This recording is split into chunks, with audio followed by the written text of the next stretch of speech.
प्रभातखबर.com, विश्वास वही, रफ्तार नहीं। नमस्कार दोस्तों, मेरा नाम है राजेश और आप देख रहे हैं प्रभात खबर।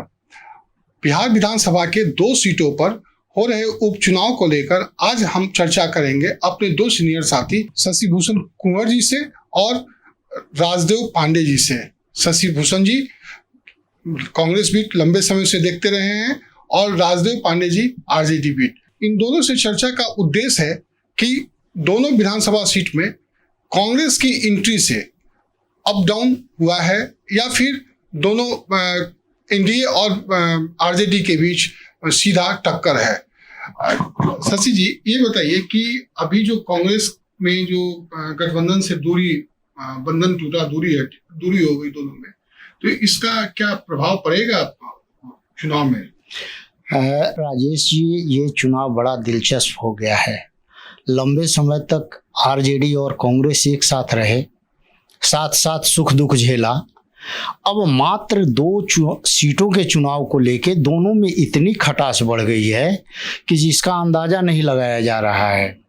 हालांकि कांग्रेस का शीर्ष नेतृत्व तो अभी चुप है, लेकिन प्रभारी पर जो लालू जी का बयान आया उसके बाद जो चीज़ें बदल गई हैं, सोचने समझने और दोनों दलों के बीच जो दरार बिहार में पैदा हो गई है वो देखने वाली है। क्योंकि भक्तचरण दास तो उससे आहत हैं ही, पूरी पार्टी उनके साथ खड़ा हो गई है लालू जी के बयान को लेके।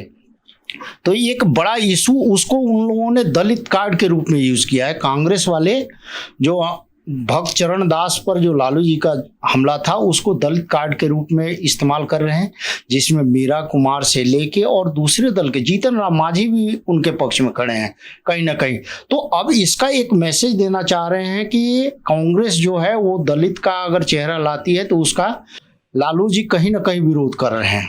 तो ये वही दलित वाले कार्ड पे कांग्रेस को सब तरफ से समर्थन मिला, तो वहां पर जो कुशेश्वर स्थान है खासकर, वहां पर तो दलितों की संख्या अच्छी खासी है। देखिए, इसमें अब एक प्लेयर केवल कांग्रेस और आरजेडी नहीं है, वहाँ तीसरा प्लेयर, सबसे बड़ा प्लेयर जेडीयू है और जेडीयू ने दोनों सीट लूज किया है, चाहे वो कुशेश्वर स्थान हो या तारापुर हो, दोनों सीट लूज किया है।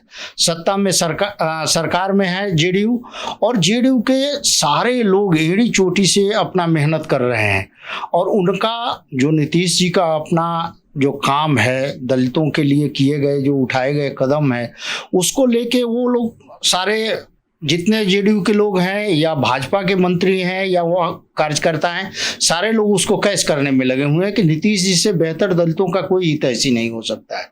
तो ये एक बहुत बड़ा फैक्टर है जहां जो इस चुनाव में काम करेगा। राजदेव जी, ये बताइए कि कितना कांग्रेस इसमें माइलेज ले रही है और आरजेडी को कितना नुकसान हो जाएगा, ये जो भक्तचरण दास को भक्तचूनर दास कहा गया लालू यादव की तरफ से? देखिए, लालू जी की एक शैली है। भक्तचूनर हो सकता है गैर बिहारियों के लिए बहुत आकर्षण का विषय हो।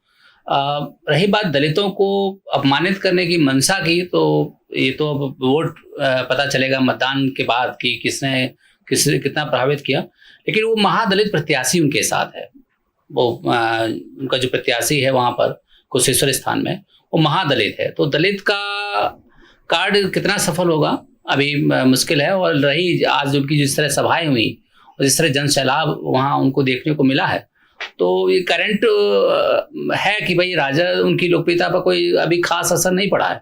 अब वोट में कितना कन्वर्ट होती है उनकी भीड़, ये अब पता चलेगा। लालू जी को ये कहने की क्या जरूरत पड़ गई आज मैंने वोटिंग से पहले कि हमारी सोनिया गांधी से बातचीत हो गई है?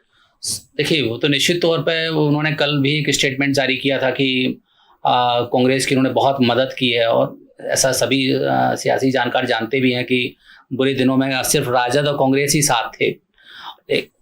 उनका जो बयान आया है वो इससे साफ जाहिर है कि वो चाहते हैं कि किसी भी कीमत पर जो है नेशनल स्तर पर जो गठबंधन है धनपेशी दलों का, उसकी टीम में वो रहें और उनके वो नेतृत्व के रूप में देखें। सबसे बड़ी महत्वपूर्ण बात है कि कांग्रेस की तरफ से भी कोई ऐसी प्रतिक्रिया नहीं आई है शीर्ष नेतृत्व की तरफ से। नहीं, आज कांग्रेस प्रभारी ने साफ साफ कहा कि सोनिया गांधी से कोई बातचीत नहीं हुई। क्या शशि जी? हाँ, ये बात आज जो कांग्रेस के बिहार प्रभारी हैं भक्त चरण दास जी ने, उन्होंने सीधा ये आरोप लगाया कि लालू जी एक भ्रम पैदा कर रहे हैं जिससे कांग्रेस का वोट बिखर जाए। ये कहना कि सोनिया गांधी से बात हुई है, वो कह रहे हैं मैं यहाँ का इंचार्ज हूँ, मैं सोनिया का प्रतिनिधि हूँ, और लालू जी वोट के अंतिम समय में ये एक भ्रम फैला रहे हैं कि कांग्रेस आरजेडी एक ही है, सोनिया से बात हो गई है, इसलिए कांग्रेस का जो वोट हो कहीं ना कहीं से प्रभावित हो। इसका उन्होंने जोरदार तरीके से खंडन किया है कि ऐसी कोई बात नहीं हुई है। तो और ये देखिए, आखिर लालू जी को ये बात कहना क्यों जरूरत पड़ गई? कहीं उनके मन में खतरा तो नहीं है कि हम उनका बयान जो है दलितों के लिए वोट बैंक पे सिंह? देखिए, वो 40 साल से राजनीति कर रहे हैं, 50 साल से राजनीति कर रहे हैं, बड़े मजे हुए व्यक्ति हैं और निश्चित रूप से कुछ सोचा होगा। और ये एक राजनीति का पार्ट है, डरना नहीं, राजनीति का एक तरीका हो सकता है, एक तरह से एक अपना वो उनका एक शैली है। लेकिन ये फिलहाल कहना कि कांग्रेस से या वो डरे हुए हैं या किसी से, मुझे लगता है कि कांग्रेस से नहीं, दलित नाराज हो गए हैं। दलितों को नाराज होते तो असर दिखना चाहिए ना सर। सबसे महत्वपूर्ण बात है जैसे कि कल जो हुआ मुख्यमंत्री जी की सभा में हुआ, तो आज दलित का विरोध वहां दिखना चाहिए था, वो दिखा नहीं। हालांकि ये बात सच है कि बकचोदर शब्द से भक्त चरण दास भी आहत हैं, उनकी पार्टी आहत है। और वो सवाल है कि उनके आहत होने से जनता भी सहमत है कि नहीं है, ये अब तय करेगा। ये चुनाव मतदान के दिन पता चलेगा। तो ये आपको ऐसा क्या लग रहा है शशि भूषण जी, वहां पर जो एनडीए के प्रत्याशी हैं, वो एनडीए प्रत्याशी के लिए पूरी सरकार, जदयू के सारे सीनियर नेता वहां कैंप कर रहे थे, ऐसी स्थिति में क्या लग रही है कि वहां पर कौन जो है सीट निकाल देगा? दोनों सिटिंग एमएलए रहे हैं जदयू के वहां से, जो इनका निधन हो गया। यही कारण है कि जदयू के सारे लोग और भाजपा की, ये सरकार की प्रतिष्ठा की बात है, क्योंकि दोनों सीटें एनडीए की है, तो वो किसी भी हाल में इस सीट को गंवाना नहीं चाहते हैं। इसका बाद में मनोवैज्ञानिक असर होता है किसी भी राजनीतिक दल के लिए। अगर वो जीतते हैं तो वो फिर विपक्ष को कम की आवाज को दबा सकते हैं या रोक सकते हैं। अगर एक भी सीट लूज होती है तो विपक्ष इस पर फिर सत्ता पक्ष पर दबाव अपना बनाएगा, तो इसका एक मनोवैज्ञानिक असर पड़ता है। हालांकि 2 सीट से तो बहुत कुछ होता नहीं है, यही स्थिति है अभी वहां बनी। तेजस्वी कैसे दावा कर रहे हैं कि 2 सीट मिल जाएगा तो हम सरकार बना लेंगे? दावा तो खैर उनका अपना है, दावा इतना मजबूत नहीं दिखता, क्योंकि कांग्रेस जिस तरह से रूठी हुई है और 2 सीट से आप सरकार बना लेंगे, ये तो मुझे लगता है कि बहुत जल्दबाजी होगी, उससे प्रेशर बनाने का तरीका हो सकता है। हाँ, ये सच है कि राजद अगर दोनों चुनाव जीती है तो ये लिटमस टेस्ट है उसके लिए कि अगर वो सीट जीत जाती है या बेहतर प्रदर्शन करती है तो ये तय हो जाएगा कि नीतीश जी की लोकप्रियता कहीं ना कहीं कुछ फर्क पड़ा है, और लालू जी की जो एंट्री हुई है जिस तरह से हुई है वो उस पर असर पड़ती है। इसके एक दोहरा एक नुकसान भी हो सकता है, अगर राजद हार जाती है और लालू जी की मौजूदगी में हार जाती है तो ये उनका जो रिस्क, जो जोखिम उठाया है उन्होंने खुद बीमारी की हालत में चुनाव प्रचार करने का, तो ये उनकी छवि भी चटक सकती है। ये चिराग कितना प्रभावित करेंगे नीतीश को? एक बार फिर चिराग वहां दमखम लगा रहे हैं। देखिए, चिराग का पिछला वोट बैंक और इस बार का वोट बैंक दोनों में अंतर हो जाएगा। दोनों विधानसभा क्षेत्र में कहीं ना कहीं पिछले बार पूरी तरह से लोजपा प्रभावित किया था। दोनों के वोट एक जगह से 9% का अंतर था, एक जगह से 6% उनके कैंडिडेट को मिला था।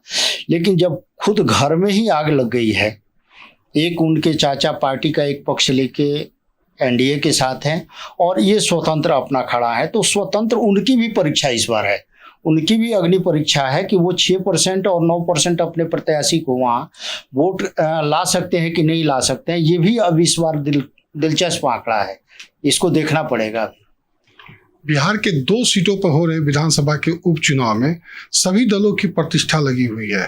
कांग्रेस को अपनी जमीन तैयार करने की प्रतिष्ठा है, आरजेडी के लिए अपने करो या मरो वाली स्थिति जदयू की थी, तो आरजेडी के लिए लालू का चुनाव प्रचार करना अगर वहां से फिर सीट नहीं निकाल पाना आरजेडी के लिए घातक हो सकता है। जदयू के लिए पहले ही मैंने आपको बताया, करो या मरो की स्थिति है।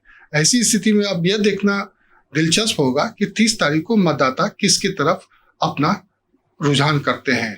2 तारीख का हमें भी इंतजार होगा। 2 तारीख को फिर हम अपने साथियों के साथ उपस्थित होंगे और आपको ये बताने का प्रयास करेंगे क्या समीकरण और कैसे और किसकी जीत के पीछे का क्या राज है। तब तक के लिए हमें दे इजाजत। नमस्कार। प्रभातखबर.com, विश्वास वही, रफ्तार नहीं।